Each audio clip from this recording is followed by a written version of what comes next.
Welcome to Clear the Clutter. My name is Margaret, and this podcast is where I give you practical and spiritual advice to get your time back so you can finally spend it how you really want. Hello. Welcome to today's episode. So today is episode 49, and we are going to be closing out the year in a little bit of a different bang than what everyone else on the interwebs is talking about.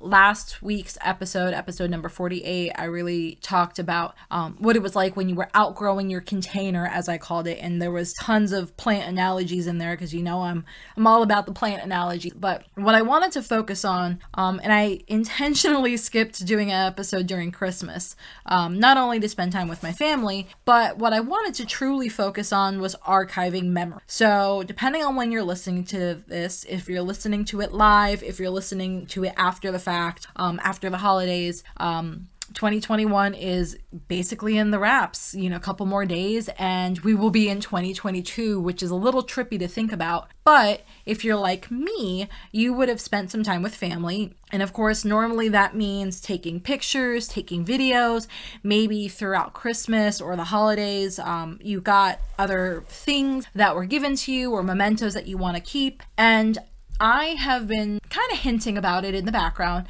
about a course I wanted to come out with called Archiving Love. And the entire intention behind the course was I wanted to give my insight onto how I archive all of these things that I truly do love. So I go into examples of how I archive pictures and videos, and in 2022 in January I'm going to be releasing a couple new I guess you could call them videos. Yeah, they are video, but videos for the course. And so what I wanted to do was I kind of wanted to go into the mindset behind obviously if you're interested in the course, you can either go ahead and look at the show notes or the show link on your episode feed, however you're listening, or you can go to margaretstevens.co/archiving-love and it'll pull it right up. But basically what I wanted to do, instead of just talk about the course, because everyone can do that, they always just talk about their courses, right? I wanted to give you the mindset behind why did I sit down? Why did I turn the camera on? Why did I fuss with the ring light and record? Why did I cry on camera? All of those things, right? So let's dive in. And of course, just like everything else, I'll give you three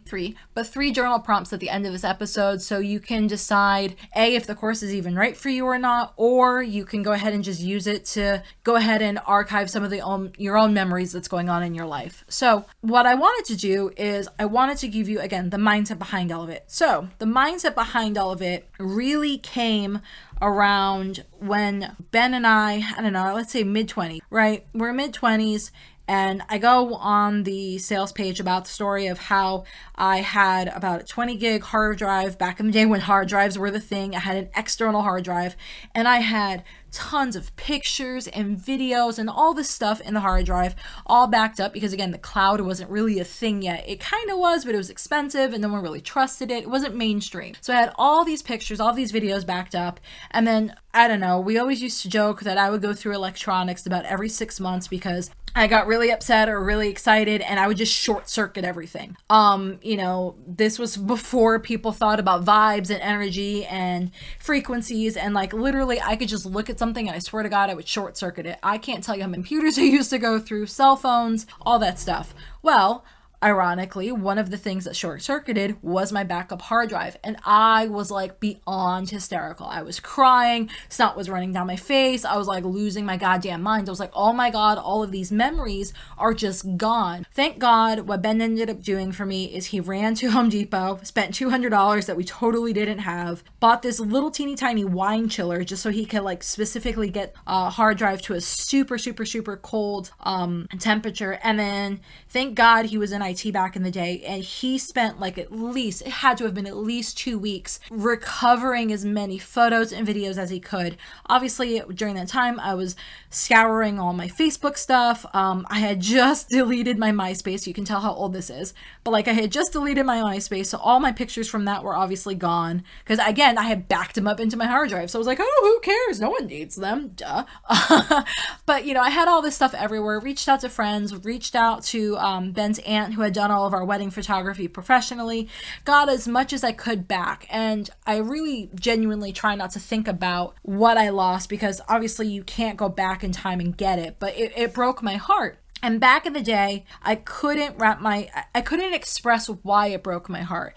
Now, obviously, a decade basically later, I can tell you that for me, I am I'm very introverted in the sense that I love my family, I love my friends, but like a lot of stimulation just overwhelms me just way too much, way too fast. And which is ironic because my day job right now is, basically being a retail parts manager. So it's crazy how you've got these competing things that spark one part of your nature and exhaust the other part of your nature. But what I wanted to point out is what I was trying to accomplish, why I was so hysterical and I couldn't put words to it, was for me, pictures and photos and physical mementos, to me, it's like a little snapshot. It's like kind of, they're called memory palaces. I don't know if you've ever heard of them or not, but basically what you could do is you can use a specific either picture or photo or name or place or something, right? And you can use it as an anchor. And then in a memory palace, what you do is you actually take the, let me think of something so it makes sense, because this example clearly, even if I'm saying. So squeaky pigs, right? Demon and Holly and Kinko's right now are sleeping in the office while I'm recording this episode. Holly and Demon are genuinely obsessed. It's a $5 squeaky pig. And it doesn't matter the colors, they love them to pieces. So a thing in a memory palace could be, okay, well, every time I see a squeaky pig, I think of Holly and Demon. It's an anchor for you to go back to maybe a memory in general or even a specific memory. What I didn't recognize was photos and videos and, physical mementos are that for me. It is my quote unquote memory palace. It is my anchor. It is my snapshot to go ahead and remember something. Part of it being an Aquarius and being who I am and all the bits and bobs that make up me, I don't necessarily think back a lot and go back and remember something. I need quote unquote the magical trigger, and then I'll be like, oh yeah, we did this or we did that or we went here or we did here or whatever the scenario is. I don't just remember stuff without having quote unquote a trigger. Like one thing, for example, at work, and I won't do it on the podcast just because it'll be messy, but if I'm trying to remember something, what I'll do is I'll snap my fingers like 3 times. I probably look like I'm crazy, but it's my trigger to go ahead and remember something. So again, for me, photos, videos, and physical mementos are those quote unquote triggers. And when I remember that stuff, it's not just like, oh cool, I have this memory. Like I remember, so if I'm looking at the squeaky pig, right? We're just gonna run with squeaky pigs today, apparently. If I'm looking at the squeaky pig, I'll instantly start remembering what it feels like, how my heart warms up, how I smile, and how much I love my fur babies. And I'm just remembering Holly and Demon loves to take the squeaky pig and he'll shove it in his mouth. And then his favorite thing is not to chew on the pig and squeak it. He'll take his pig and he'll shove it against my leg, or he'll shove it against Ben's leg or the couch and squeak it against something. It's the cutest little thing. I love the memory. I laugh every time he does it. It just brings me so much joy. So with Holly isn't necessarily a big squeaker either, but what she does is, because we have like 20 of these things throughout the house, even after the squeakies are gone, they love to keep them. You can never, in my household, never throw a squeaky away without the dogs not being able to see you, because like they will lose their damn mind.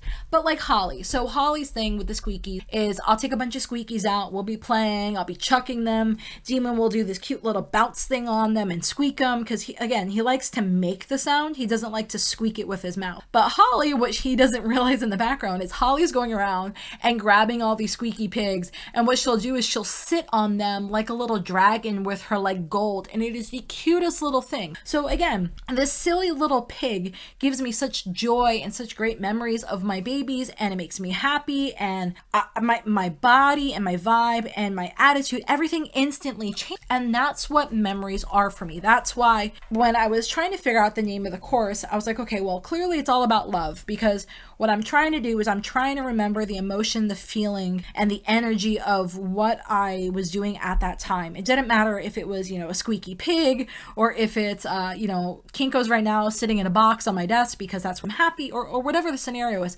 I'm trying to remember love, because love, if you don't know, it's one of my core desire feelings, which is totally a Danielle Laporte. But love to me is like the foundation of who I am. Love is where I get my passion from, where I get my creativity from, where I get my strength from. Love is such a huge part of who I am, that what I'm doing is I'm trying to tap into that love. I'm trying to tap into that feeling and that emotion again. So hence why, a decade ago, I couldn't explain it.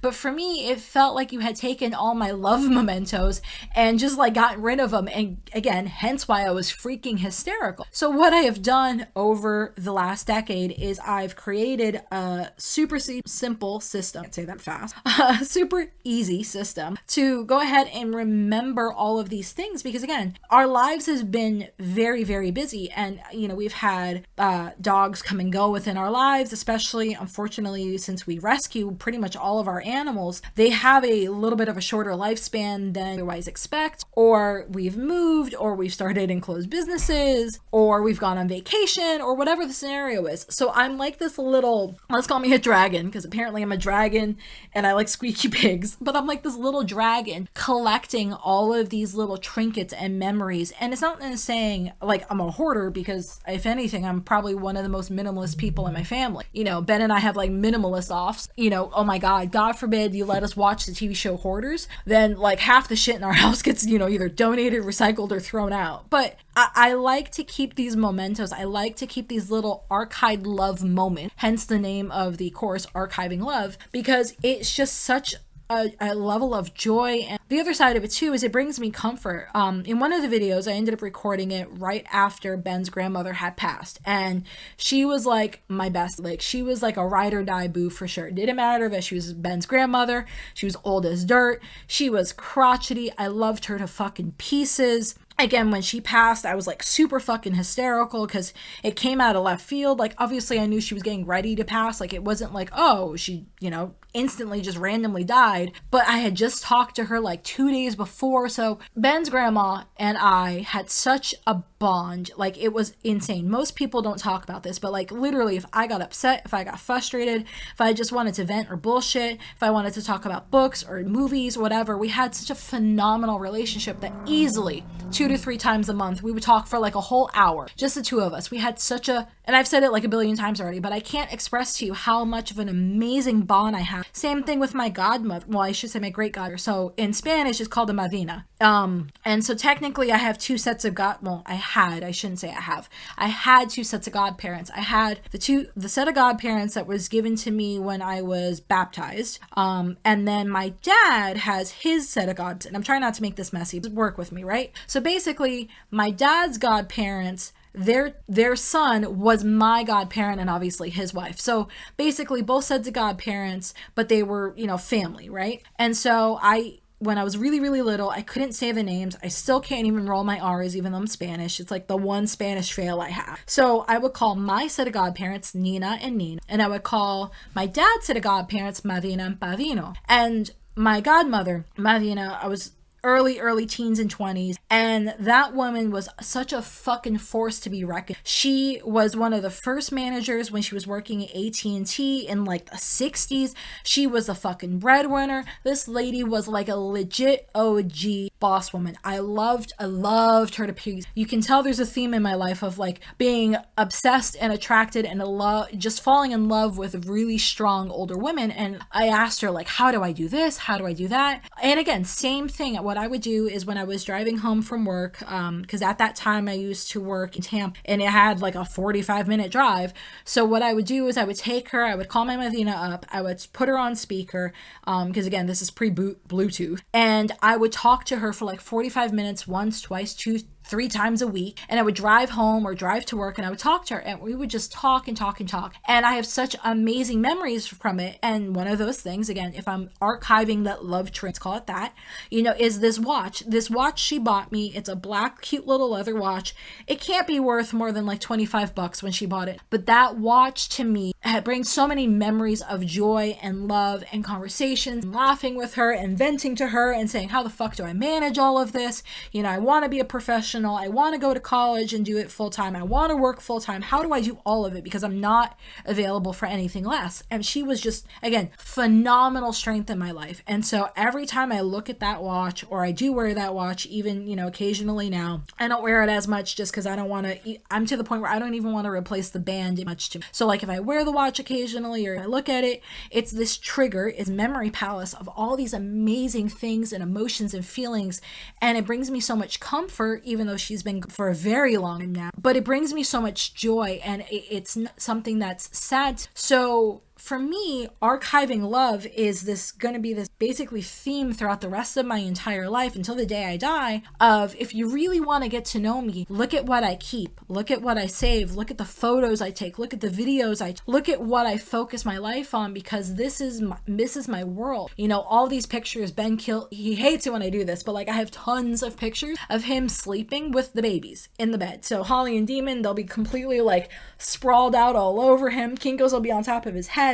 Angel, when Angel was alive, and Binky, I have pictures of me sleeping in my cats are in my arms like children. Like, these memories, these photos, these videos mean literally the world, and they are everything. They're everything to me, especially when, again, family members have passed or my fur babies have passed. So to me, archiving love is archiving such a big part of my soul that, again, when I created the course, I was like, okay, well, how do I do this so that it even translates? Because unless you're listening to this episode or you're reading the sales page, listening and looking to the name of archiving love might just think like, oh, that's a really cute memory, let me go ahead and shove it and put it away. It's not that. For me, it is truly archiving a bit of my soul so that if I need it, like there's times where I'll get really, really sad that Angel, he was my cat.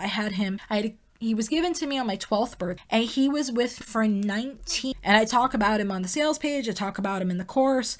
And, I talk about, the grieving process of what it would look like to have him pass. But again, you've got to think, I had this cat. He wasn't even a cat. He was my baby. Like, fuck, he was my baby, right? I had him for 19 years. I haven't even been with Ben 19. I mean, we're coming close. We just hit 15, but still, 19 fucking years. He had slept with me. I hadn't been more than apart from him other than a handful of vacations. I didn't go away to college traditionally. Like, I literally, like, the day I got married is the day I moved out of my parents' house. Like, super old school Spanish traditional, right? So Angel has been with, well, not now, but like he had been with me my entire fucking life. And so being able, especially when he passed, being able to go back and sorry, I'm trying not to cry. I promise no more crying. But like being able to go back and look at those memories mean the fucking world to me. Brock, one of our first mastiffs, he passed from a blood disorder that, again, no one even knew he had. And unfortunately, by the time we found it, it was too late. There was nothing to do. But like having those memories, having all of these photos, all of these videos, having our baby's collars, footprints, things like that, like mean the fucking world. So my thought process was, well, if that is my view and my mindset, a part of my soul, clearly there's other people out there that feel the same way I do. And maybe they could use some of the tools that I use to go ahead and to organize all of this stuff, curate it, archive it, whatever word you want to use, right? Because it's one thing if you have all of these videos, all of these photos. I don't even pay attention to how big my stash is, like my treasure trove of memory, but like it's big. And if I had it just all dumped in a quote unquote, whether it was a physical or digital pile, then what good does it do? If I wanted to go and look back at pictures of Angel and me when I was fucking 16 years old and in cheerleading, how am I going to find them? If I have that thought and I have that memory, I'm like, oh, it'd be really cute to see Angel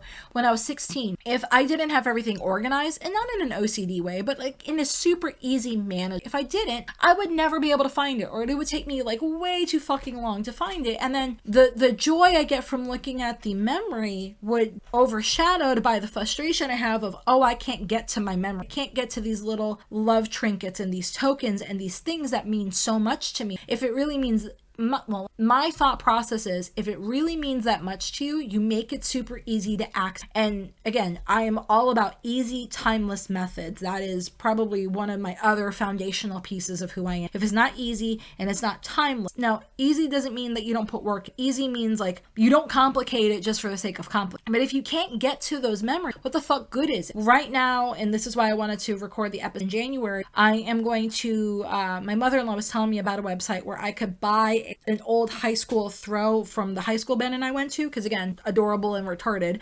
We went to elementary, middle school, and high school together. So from 5th grade on, he has been in my life. Whether we hated each other or friends, or even, when we started dating, obviously. Like, I wanted to take all of those high school t-shirts, because I kept all of them. Whenever Ben was getting ready to throw something out or whatever, or, I would talk him out of it, but we kept them. I kept all of our high school shirts. So what I want to do is I want to take all those high school shirts. I already found a lady in town. I've talked to her. I told her what I wanted to do. We talked about photos and layout. All I need to do is buy a throw. And what we're going to do is we're going to take that throw. We're going to take the high school t-shirt, because they're starting to get super old now, because I'm not fresh out of high school. So we're going to take those shirts and we're going to organize them so that she could go ahead and quilt them to the back of the throw. So then that way I can have my throw, because I'm totally in love with throws, but I'd love to have that throw as like a decorative piece, so that these t-shirts of, all throughout high school, freshman to your senior high school shirts, or at least that happens in Florida. I don't know if it happens. Same thing for him. And I've got a couple of his football jerseys and stuff like that. I want to take all of those shirts and I want to make it so that if I want to look back at all of our high school shirts of how my nickname, even from like OG days, was Feisty and Ben's was, and all of those things, I actually have access to it. Right now they're sitting in a closet. That does me no good. So what I'll be doing again in January is I'll be walking you through the process of what I'm doing to archive those physical memories. Like we're helping my parents move out of one of their storage right now and into their home, and part of it was, oh my god, they have all this stuff. And it's like, okay, well, everyone always has, even the most decluttered person ever has stuff, right? But like, I want to keep all these memories. These t-shirts I've been lugging around for the last X amount of years, right? I've got probably every birthday card, and I sound like a hoarder and I don't mean to, but I have like every birthday card, all of our cards from our wedding. I have Christmas cards, or not get well soon, but like congratulations on your new job cards, all of those cards, right? I have 3 freaking totes of all those cards saved. I'm going to walk you through the process, and I've had to take them. There's Demon. But I'm going to take all those cards and I'm going to walk you through the process of putting them either in a scrapbook or different ideas of what you can do to go ahead. And again, if you want to save all your cards like me, I love saving my Christmas cards. I started doing this thing. It's super freaking cute. I got it at I got it at Barnes & Noble. It's a certificate of spousal, that word, recognition. And it's these cute little tear-offs. And basically it says, for the noble sacrifice in the name of our harmonious union. It shouldn't say marriage, it says union. And what I do is, like, every time something cute happens, like when Ben hit his $1 million year, I created a little quote-unquote certificate award, and I have the date on it, I sign it, and, depending on what's going on in our lives, like, we were into, doing welding date night, so I wrote, like, your hot welding chick, and, like, I archived a memory. So if I go back, and again, he'll think I'm crazy now, but 6 years from now, he'll be like, oh, that's so cool, you kept it. But I have all of these cute little spousal, oh my god, that word. I have all these cute little certificates of moments in our lives where he helped me out at work, he did something cute for me at home, or he hit his $1 million year.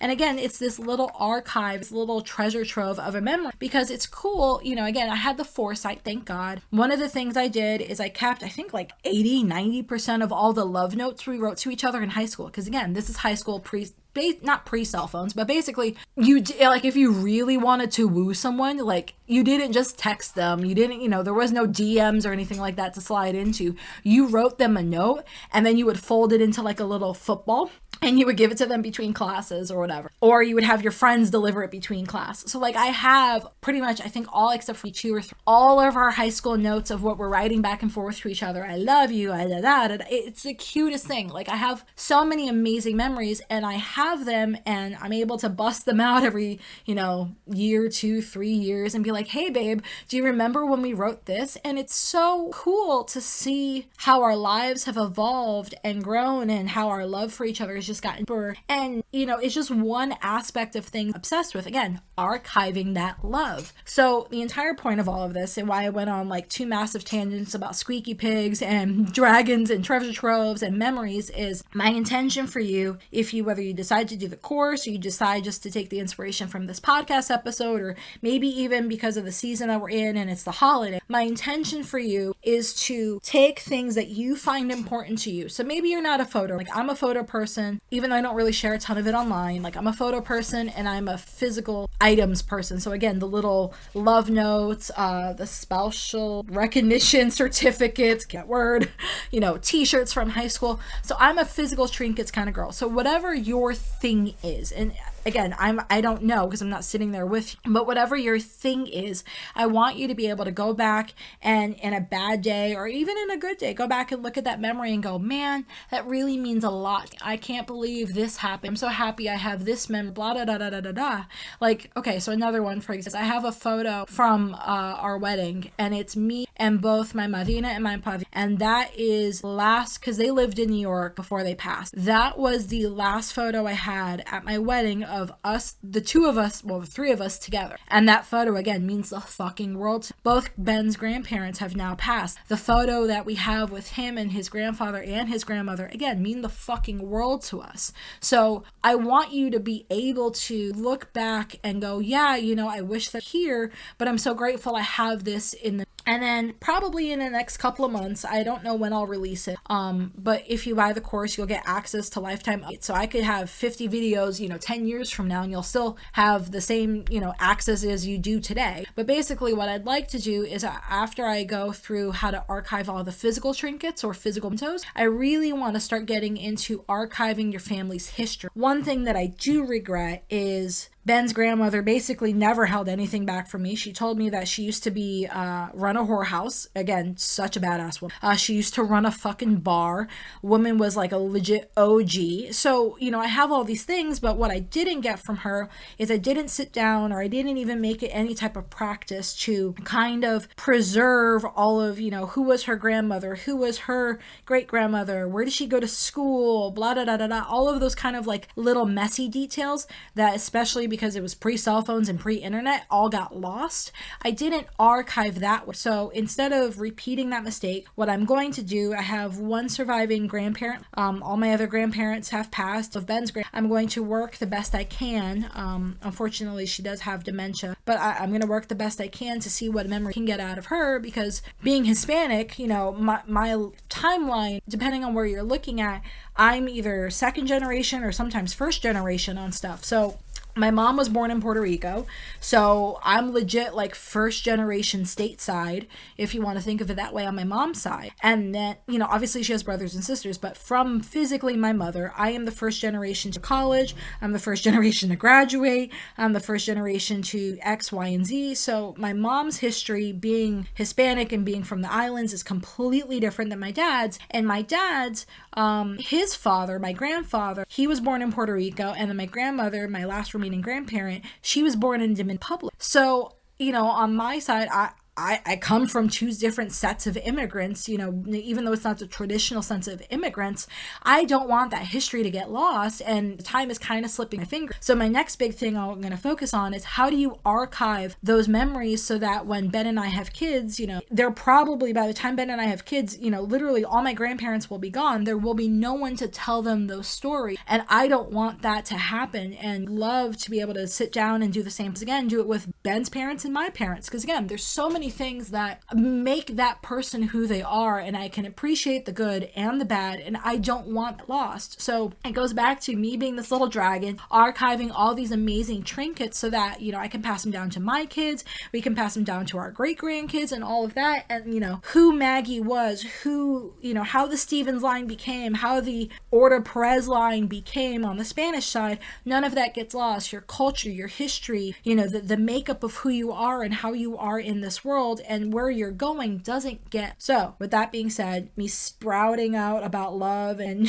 treasure troves and dragons, I want to give you, I was trying to keep this one a little bit short, but who cares? It is what it is, right? The message is what the message. So I want to end this one with 3 journal prompts to help you kind of think about this. And like I said, if you're interested in the course, if you have any questions, feel free to either DM me on Instagram, DM me on Facebook, or PM, whatever they message me on the interwebs, through the website, through social media, it doesn't matter, whatever is easiest for you, happily respond. But definitely check out Archiving Love, and with these 3 questions in mind, kind of think of in the background, where are you, what memories are really important, that if you had the opportunity to go back and preserve them, you would. What could you do going forward? Again, I can't go back and preserve the memories from my godparents or my grandparents. It happened by the time they had passed before I had recognized what level of importance. But I can go ahead and archive this from my parents and from his parents. So then that way, that generation and whatever stories they know from their parents doesn't. So think about that as you're, saying these answers out loud, or again, just like everything else, I'll have a picture. The journal prompts will be a downloadable photo on the webs. Click in the show to grab it. But journal prompt number 1 is, what for you is overwhelming about storing your photo videos trinket? What is it?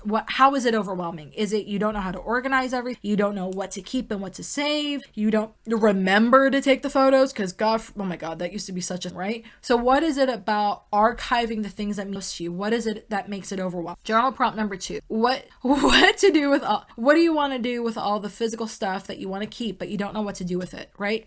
So do you have it all like me? Do you have all your high school t-shirts in a pile that you don't know how to do with? Maybe I can give you some ideas. Do you have love notes from your spouse? Do you have, I don't know, concert t-shirts? I have all of our concert tickets saved, and I have a bunch of really cute concert photos throughout the year. So like that's going to become a collage, putting that part of our house. If you have all of this physical stuff, but you don't know what to do with it, what is that? What does it look like? And then that way maybe you can get some ideas, or maybe I can give you some idea, of course, on what to do with those physical. And then the last journal prompt question, how can you get your family on board with the process? So Ben, for a very long time, hated when I would take photos. Like, I don't like the way I look, or this or that, right? He was very shy and private sense. But when he realized I'm not taking all these photos and blasting them on the internet and sharing, I would consider sacred personal things, like, yeah, I can tell picture, but it's different between telling them. So once I got him on board, totally okay with taking photos, totally okay of taking photos with my baby, my silly little love note certificate, he got on board with all of it because I was able to explain how much it meant to me. And then what I'll do is every couple years is I'll bust out,